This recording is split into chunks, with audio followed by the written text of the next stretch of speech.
Power to the truth. On the role of religion in revolution. As we should know, religion has had a powerful impact on global politics. People wage wars over religion. And it's important for us to recognize the role of religion in life, in politics, and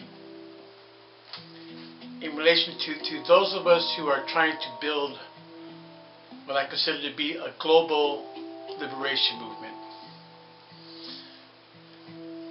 If we're just thinking in terms of the USA, we already lost. We've got to think in terms of the global situation, not just here in the USA. The reality is that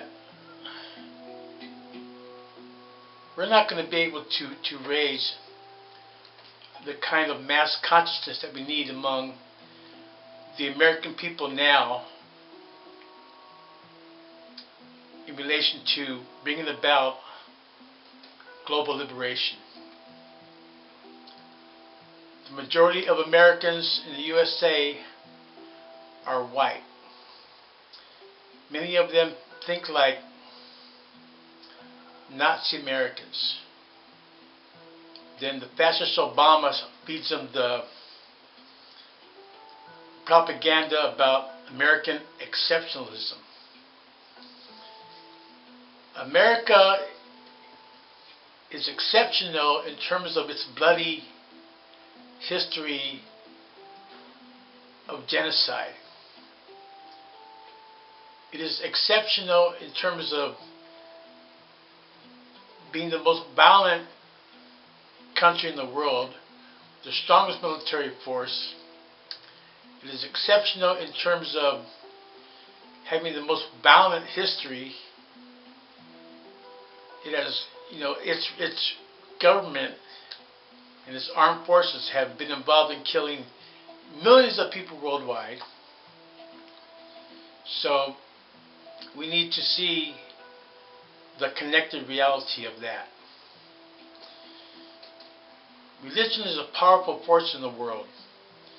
For us to ignore it or deny its power is insane.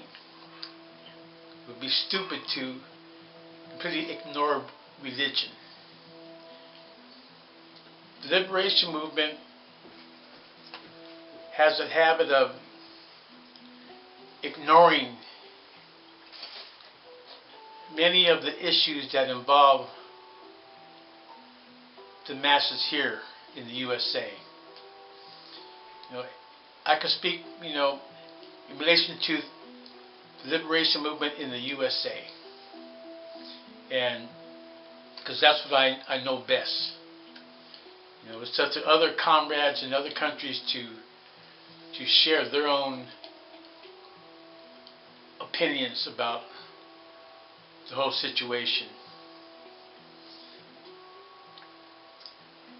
For us to deny the role of religion is to deny a key aspect of connected reality for many people. I was born into a Mexican Catholic family, and excuse me.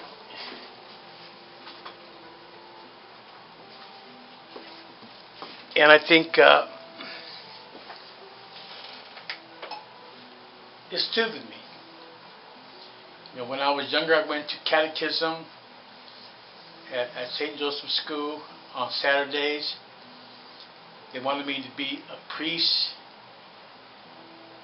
I wanted to go to regular junior high with my homeboys, so I did. So I've always had a strong feeling for religious stuff. And now I work with a Christian recovery group called CASA at the local Salvation Army. And I've been doing that now for over 10 years. Just as a little ministry that I have. And in a way, I do not consider myself a practicing Christian. Nor do I consider myself, despite any appearances, a native of any tribe. But if I'm in any tribe, it's the lost tribe of Chicanos, the Chicano lost tribe. I say that because I don't really practice native ceremonies, native rituals, and to me, to be a true indigenous native, you have to be active. You have to practice your rituals, your kind of religion. You know, so what we need to do is to be able to tap into those belief systems, you know, and to relate to it without getting sucked up into it. You know, if we come out like we're atheists, you know, how are we going to win the mass support of the people? I'm not saying to lie to win mass support of the people, though many have. I'm saying for us all to examine, you know, what is our relation to the Creator, you know, to the Great Spirit.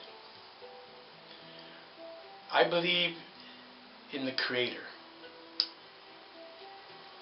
Not necessarily God, as that has a masculine gender to it, and not necessarily Goddess.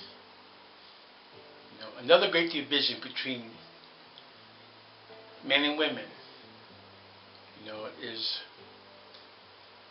it God or is it Goddess? So we need to be able to see the truth is going to be in the center. As we search for truth, we need to first look in the center.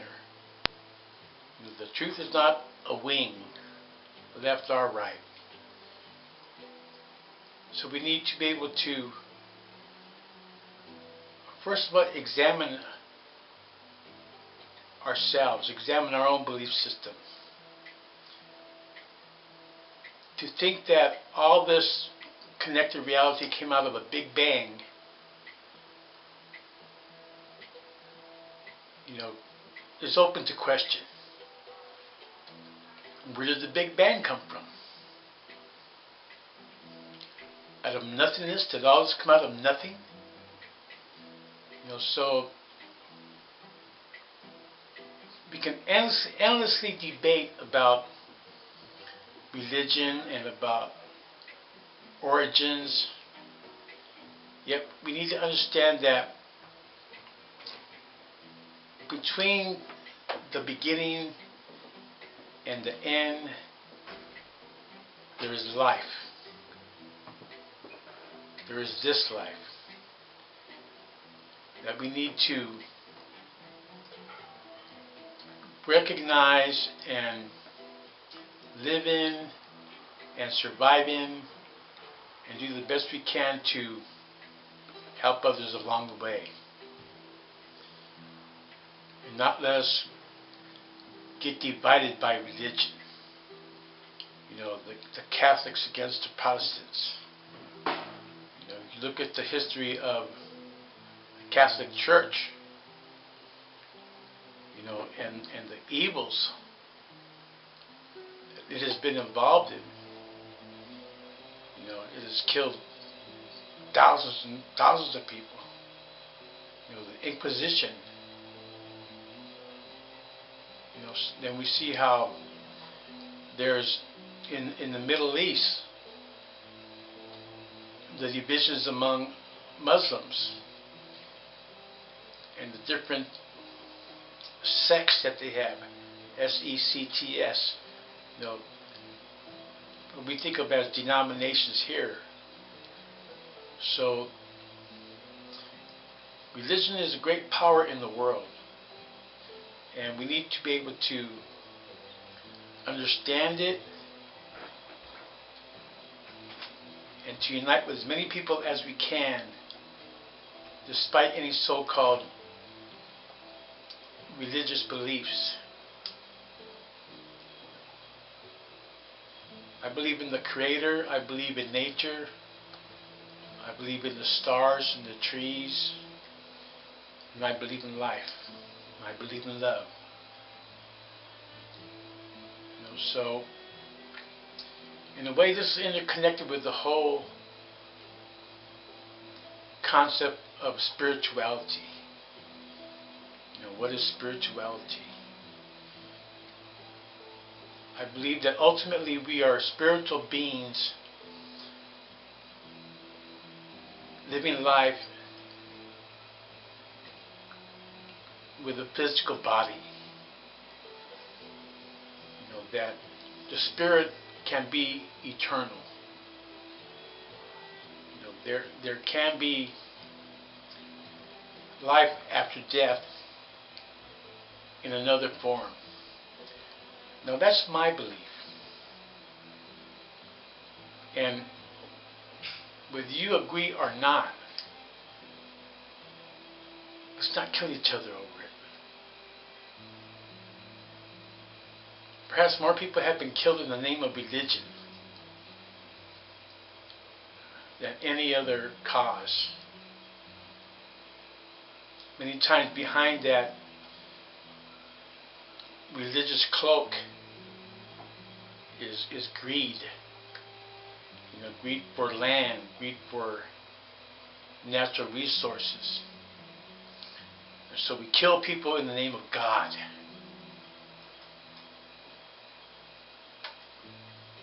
Beware. We need to always remember the basics. You know, food, clothing, shelter, medical care, education. You know, why do we have an economy?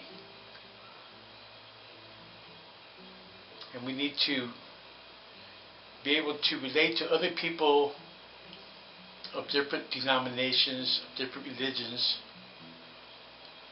without prejudice. You know, where we can relate to a Buddhist, Muslim, a Christian, an atheist, on the basis of us all being human beings, the human family.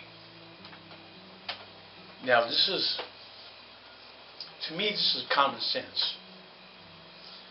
But, you know, common sense is often a rare quality.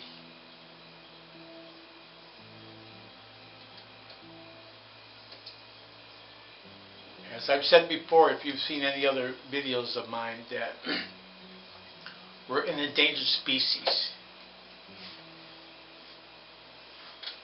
You know, things have just gone too far. And we may not even be able to create a global liberation. At least we can attempt to do so.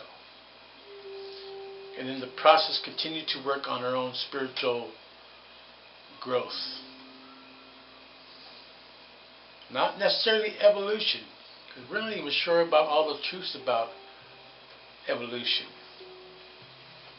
You know, read Darwin. You know, was Darwin a racist? So there's a lot of stuff that is not common knowledge. But if we take the time to search and research, we can come closer and closer to the truth about matters.